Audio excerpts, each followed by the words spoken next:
Sunday sermons are supposed to provide inspiration and to teach a lesson. So I had to go back and start over and take a fresh look at what my message should be. While I see these people as predators who prey on innocent people, it appears that I must reserve judgment, for I don't know their situation. Perhaps this is the only job they're capable of doing. It could be that these harassers had jobs that were exported to other countries, and now they have to feed their family and pay their mortgage, and they became convinced somehow that this was their only option. If that's the case, then I should really feel sorry for them. And when they wake me up from a sound sleep asking if I'm the person they're looking for, I should realize that they just don't know any better. Are they building up negative karma? Probably so. I don't know. What effect have these calls had on my life? Well, I finally realized that I don't have to have a Pavlovian response to that bell. Just because the phone rings doesn't mean I have to stop what I'm doing and answer it. When I was a child, if someone received a long-distance call, it was a major event. Everyone in the room had to be quiet so the person on the phone could hear the caller, and whatever activity was taking place was placed on hold while a telephone conversation took place. Today we talk with people around the world regularly, sometimes without even realizing it. We call for customer service and find that we're talking with someone in India. One solution for me was to turn off the ringer on the phone in my bedroom. The recent round of harassing callers has prompted me to turn all the ringers off throughout my home. Perhaps this is a bit drastic, but it has given me peace of mind. My answering machine speaker is still on, so if someone important starts talking while I'm home, I can choose to answer the phone. This arrangement has actually worked quite well. As a result of turning off the ringer on the phone in my bedroom, I've gotten more sleep. What a blessing. What makes this lesson even more timely is that now if you have a cell phone, the spammers may legally fill your cell phone with spam, causing you to have to spend your own money to retrieve and delete messages. Now you might say that I'm giving in to them by turning off my ringers, that I'm letting them dominate me and control my life. I've considered that possibility, and on one level I am caving into that pressure. Alternatively, however, by turning the ringers off, I'm turning off stress and aggravation brought on by people who have a job to do and just aren't smart enough to do their homework properly.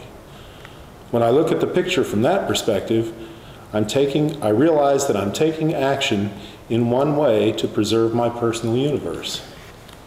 You've heard me tell you to turn off the sound on the TV when you see a commercial that brings negative thoughts and suggestions into your personal universe. You've heard me tell you to limit the time you spend surfing the web, as web surfing, while fun and educational, can also be addicting and rob you of your personal life and of your own sleep, which is vital to your pursuit of realizing radiant, vital, dynamic health. You've heard me tell you to limit the time you spend playing video games. The whole idea of turning off all these electronic devices is so that you can take time for yourself, to go within, to meditate and center yourself. You've heard me tell you that Dr. Gard always told us to put a sentry at the third eye and not to allow thoughts into your mentality that don't contribute to the well-being of you and your universe. I realize that I may miss out on something important, but at this point, I am the master of my universe, and I'm going to get more sleep, more peace, and more joy. There was a time when man had no phones, no faxes, no television, and no internet. I'm not saying that you have to disconnect from the world entirely. Just think about what parameters you've set up for yourself. In fact, it is appropriate to disconnect the phone, turn off the TV and the computer when you meditate. And I generally always remind you to pray and meditate daily. So there should be a period of time when you do disconnect from the outside world. Unless you're a doctor on call, or a police officer on call, or maybe the president of the country, is it really that important that you make yourself available to the outside world to receive harassing phone calls? Only you can answer that question. You might ask yourself, in the midst of being online, having the television on, playing video games, and talking on the phone, is this the best way for me to be? Is all this chaos allowing the God within me to flourish and bloom? You really do have a choice of the matter. I'm not saying that you should eliminate all these elements from your life. Just don't let them run your life. You are the master of your own personal universe, and you should be the one in the driver's seat.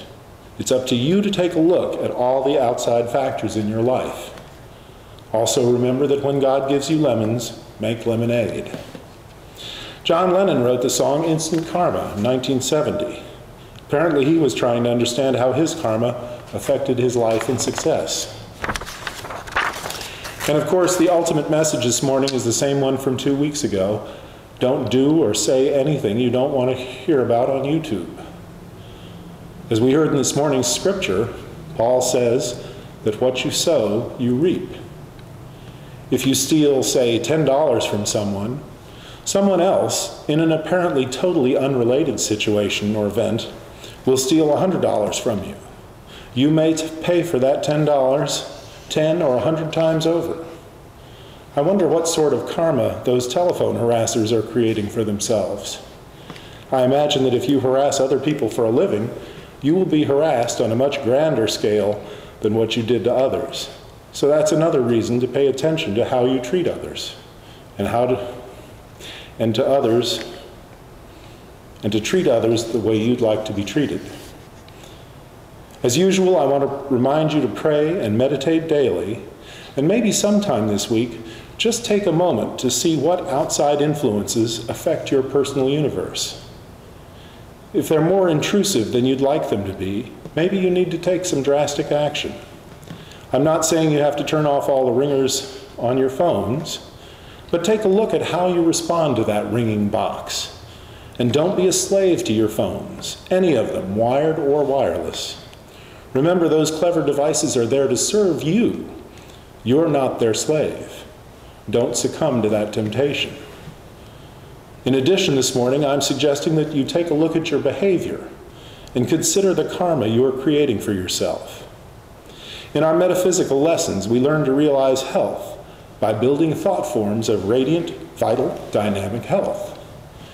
We know that this is a different process from overcoming illness.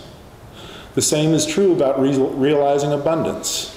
We don't work to overcome lack, but rather we work to realize our abundance. In just the same way, we don't work to overcome harassment, but rather we should be working to realize harmony in our lives. The key is to put God first and keep yourself centered as best you can. Take a look at your own personal universe. What kind of karma are you creating in your personal universe? Is your universe full of love, joy, peace, and harmony? Or are there people harassing you every time you check your messages? Several lessons ago, I said that one important part of keeping yourself centered is to have a clear understanding of the difference between your needs and your wants. You may think you need to be constantly in touch and available to the outside world. This perception may only be an illusion. It may be that you think you really want to be connected, but remember that you have a choice in the matter, and you don't necessarily have to be connected all the time. No matter how difficult it may seem at the time to keep yourself centered, just remember, as we've heard so many times before, that with God all things are possible. Know and get understanding about the law of karma, and take a look at how it applies to your life, and how you interact with others, and the actions that make you who you are. As we heard in this morning's scripture, it's up to you to regulate your behavior. Don't say or do anything you don't want to end up on YouTube, and remember that how you treat others is a major factor in how you create your own personal universe. Why not create harmony? It's your choice. Thank you for your attention this morning.